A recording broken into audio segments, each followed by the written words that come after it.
Flynn acted alone when he made that phone call to the Russian ambassador in Washington?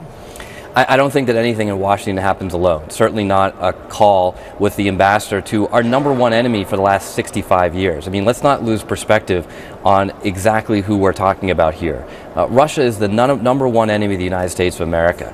And if members of the administration are essentially conspiring with Russia, either through the campaign earlier or now in the administration itself, I mean, look, well, if that's the definition of treason, this is a very, very serious affair.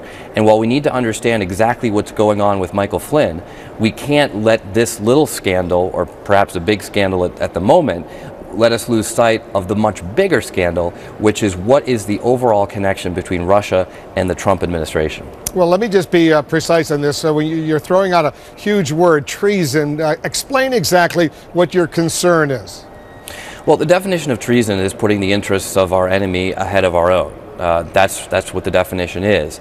And it seems like there's a lot of evidence that there are members of the administration who are more concerned about Russia's goals than our own, that they continually prioritize the desires of the Kremlin, like, for example, rescinding these sanctions that have been so importantly put in place.